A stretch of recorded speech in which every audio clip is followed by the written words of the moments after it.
ako mga kababayan ko, kung bakit pinoprotektahan ng mga senador at ng mga politiko at ng mga DDS itong Diskaya.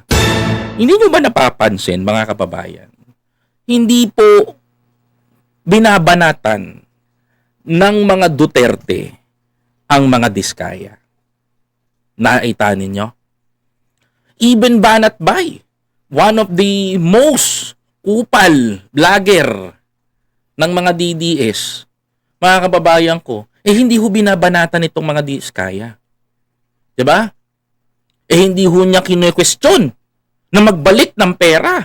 Kasi ang alam ko, ang pinaglalaban ng mga Duterte, mga kababayan ko,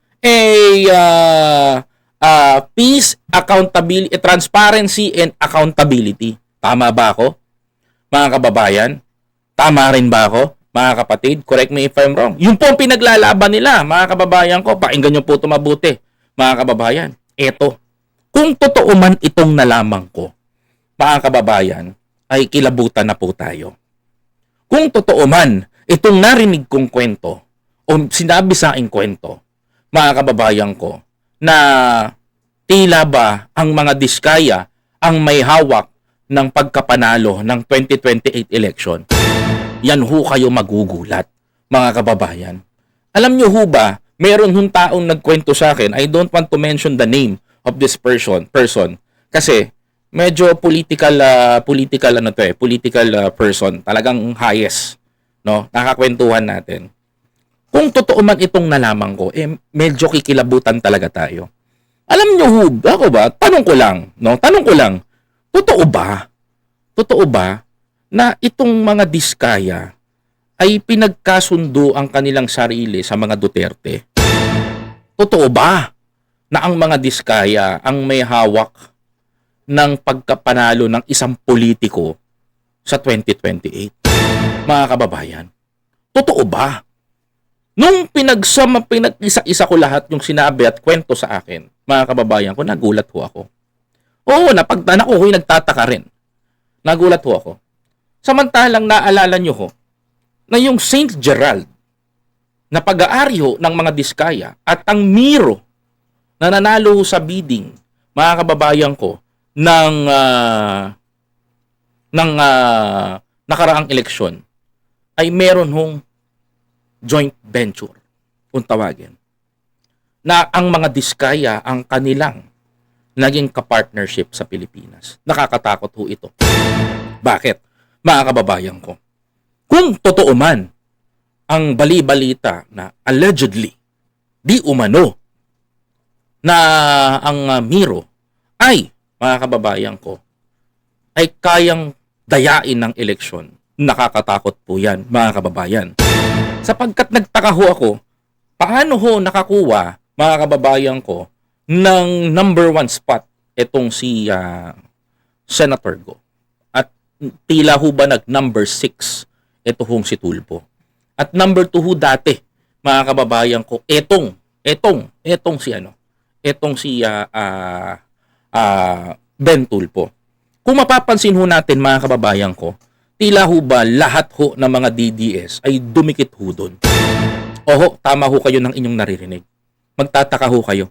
Dumikit ho doon, mga kapatid.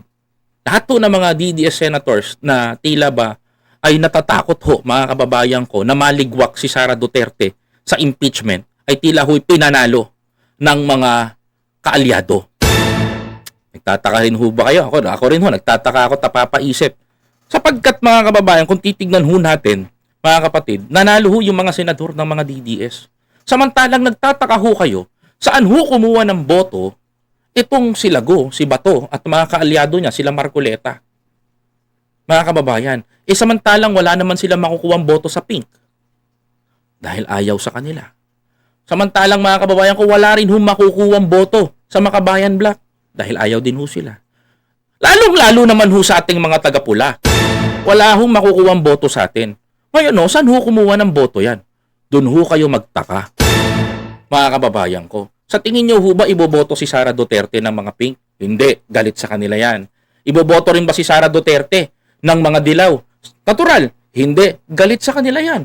Iboboto rin ba si Sara Duterte, mga kababayan ko, ng mga kaliwang grupo. Lalong-lalo lang hindi, galit sa tatay niya yan. Ngayon, mga kababayan, saan kumuha ng boto yan? Doon kayo magtaka. 'Di ba? To be honest, I agree kung si Bam Aquino ang nanguna. Kasi may boto talaga sila. And yung 2022 na kabataan ay naging generated as a boto nila ngayon yan. Hindi ko alam saan kumuha si Go ng pang number 1. Mga kababayan. Yan ho ang nakakatakot.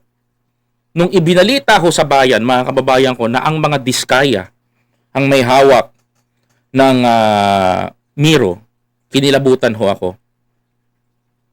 Kasi ho, mga kababayan ko, napansin ho ninyo, protektado ho ng mga senador ng mga DDS o Duterte Black itong mga diskaya.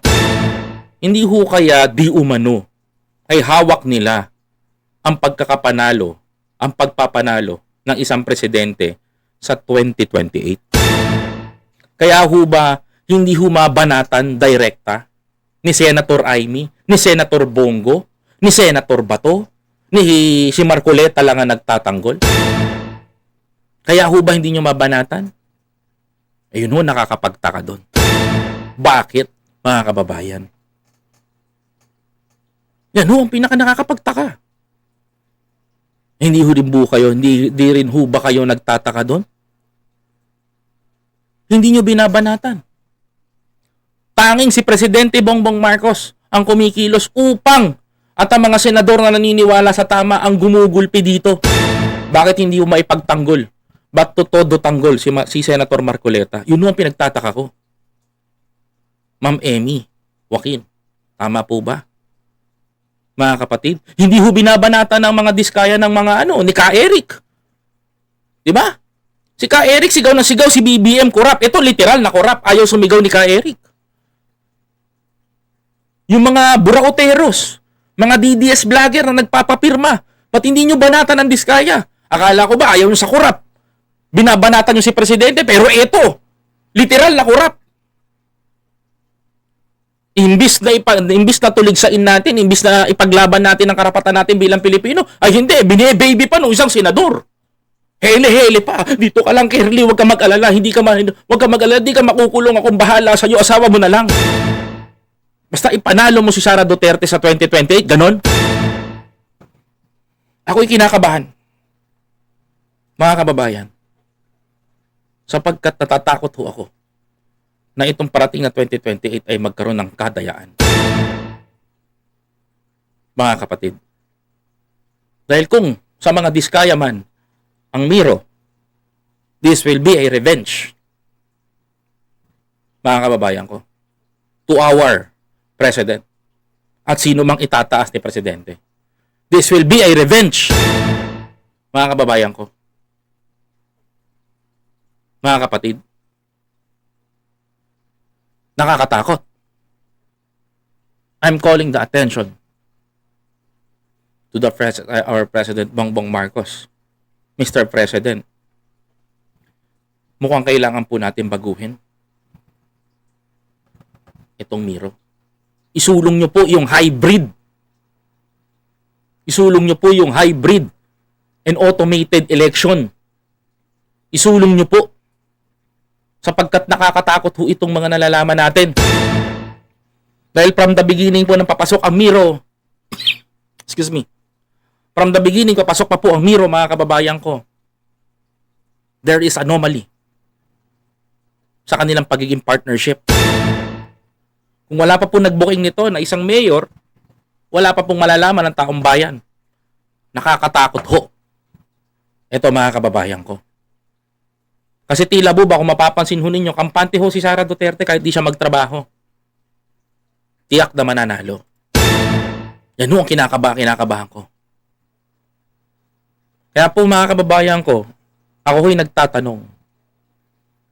Ako ho ay nagsasalita dito because curious ho ako kung totoo man itong itong partnership nila with the Miro. Nakakatakot. Kung totoo man, mga kababayan ko, nakakatakot po.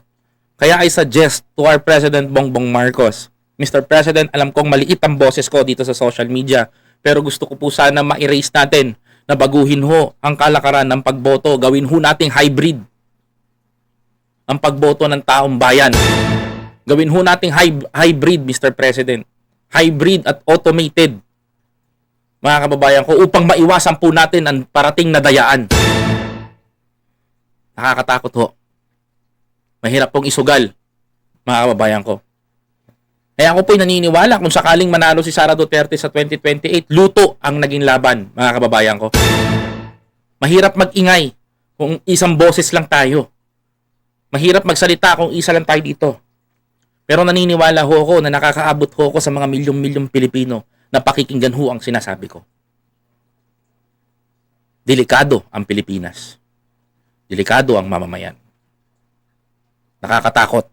Pero yun po ang pwedeng maging katotohanan kung sakali ito ay totoo. Dahil kung mapapansin ho natin, walang bumabanat na mga Duterte sa mga Diskaya. Bakit? Mga kababayan ko, dahil meron ba silang hawak na alas sa ating gobyerno? Dahil meron ba silang hawak na alas sa ating mamamayan? Kaya nakakatakot ho, mga kababayan ko. Itong parating na eleksyon, kontroladong-kontrolado ng kalaban. Di umano para sa akin. Kaya ho, mga kababayan ko, maging mapagmatsyag ho tayo. Pansinin nyo ho lahat. Yung mga sumisigaw ng kapayapaan, transparency and accountability. Bakit hindi ho nila babanatan ang Diskaya? Kaya ho, mga kababayan ko, ang nakikita ko ho, kung sakaling hindi ho mapakulong itong mga to, hindi ho mapalitan ng hybrid election ang ating gobyerno, ang ating botohan, may magaganap pong malaking dayaan. Di umano sa ating bayan, mga kapatid. Kaya po, mag-isip-isip po tayo. Maging mapagmatsyag. Aralin natin mabuti, mga kababayan.